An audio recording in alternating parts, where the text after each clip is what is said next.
Au fur et à mesure que le travail de médecine légale continuait, les chercheurs présents à Gizeh exploraient l'unité située entre les pyramides et la constellation d'Orion.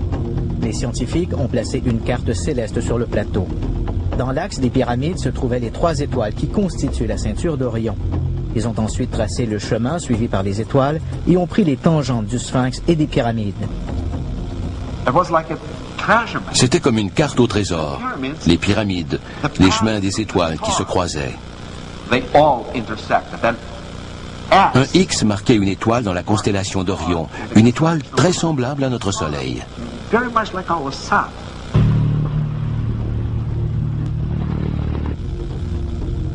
Dans les laboratoires de Moscou, la reconstitution faciale touchait à sa fin. Je sais que cela paraît incroyable. Je ne l'aurais pas cru moi-même si je ne m'y étais pas trouvé. Mais la reconstitution de la momie ne semblait pas être humaine. La légende est peut-être vraie. Nous avons peut-être trouvé un extraterrestre dans ce tombeau.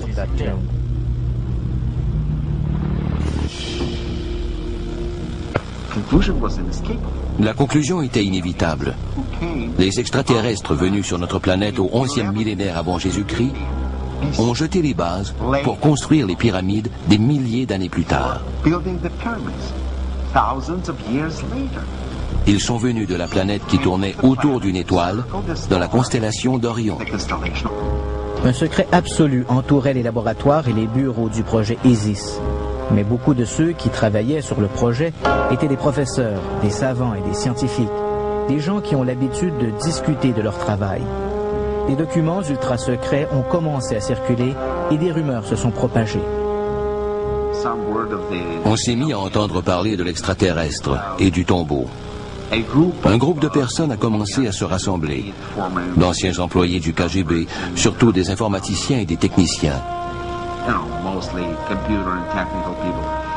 Ils croyaient que le tombeau était celui d'un extraterrestre, autrefois adoré comme étant le dieu Osiris. Que cet être avait apporté sur Terre la science et les mathématiques, et qu'il était à l'origine de la croissance de la civilisation. Ces gens se sont fait appeler les disciples. Ils ont tiré leur nom d'un passage obscur du livre égyptien des morts. Selon la croyance égyptienne, une famille de dieux est venue des étoiles en apportant au peuple du Nil la sagesse de l'univers. Un jour, les dieux sont retournés dans leur maison céleste, tous sauf Osiris. Ce dieu a réuni un groupe de mortels et leur a enseigné de nombreuses connaissances, y compris la magie des nombres. Ils se sont fait appeler les disciples. Il était de leur devoir de protéger et de préserver la connaissance sacrée jusqu'à ce qu'Osiris revienne pour leur montrer le chemin vers l'immortalité.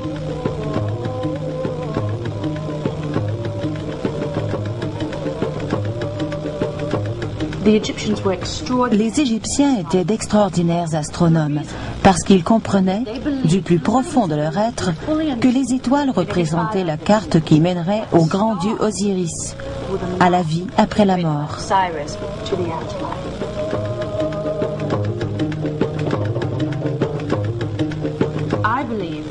Je crois que l'idée d'immortalité, de continuité, est un aspect fondamental de la nature humaine.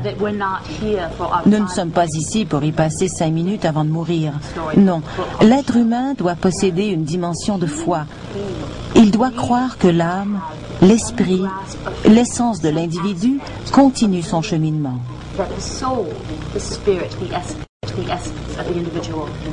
C'est la raison pour laquelle le christianisme, l'islam et le judaïsme existent. C'était exactement la même chose pour les anciens Égyptiens. Ils croyaient, ils savaient que les âmes étaient immortelles.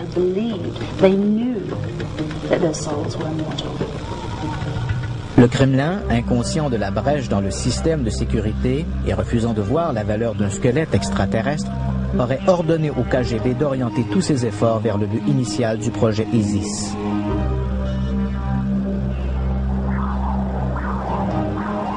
Avec l'aide d'un radar analysant le sol, on put établir une représentation du passage et du tombeau. Rien ne semblait inhabituel. Le radar balaya la zone inférieure.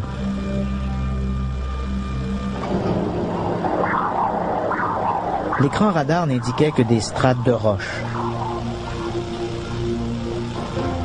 La mission était sur le point d'être interrompue quand le radar commença à faire apparaître une anomalie, une légère ombre qui ressemblait à un passage.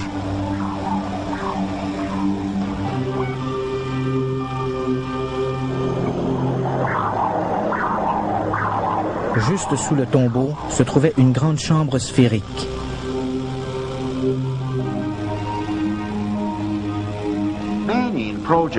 Beaucoup de personnes participant au projet ISIS ont cru avoir trouvé la légendaire chambre de connaissances.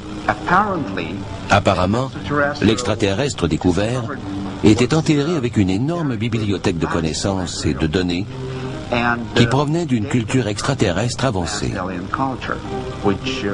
Cela pourrait s'avérer très pertinent du point de vue militaire. Nombreux étaient ceux qui voulaient qu'on ouvre la chambre. Leur argument était basé sur les faits suivants. La mission en provenance d'Orion s'était posée à l'emplacement idéal pour construire les pyramides qui serviraient de balises de navigation pour la reconnaissance future de notre planète. Le premier rapport sur un ovni a été fait par le grand prêtre du pharaon Thutmose III, il y a environ 3400 ans.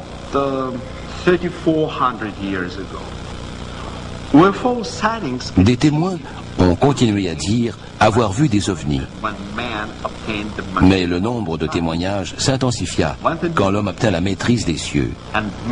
Au début de l'ère nucléaire, quand l'homme découvrit les secrets du fonctionnement de l'atome, les extraterrestres d'Orion se mirent à observer davantage la Terre, ce qui finit par aboutir à l'incident de Roswell. Il y a une explosion des contacts avec les ovnis.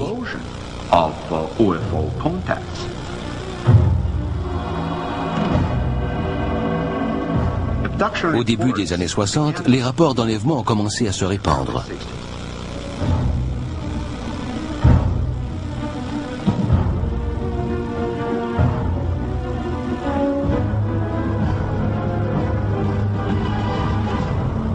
Un modèle a émergé.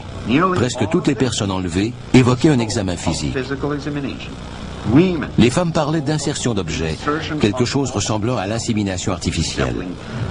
Beaucoup pensaient avoir été de nouveau enlevés et avoir donné naissance à des hybrides extraterrestres.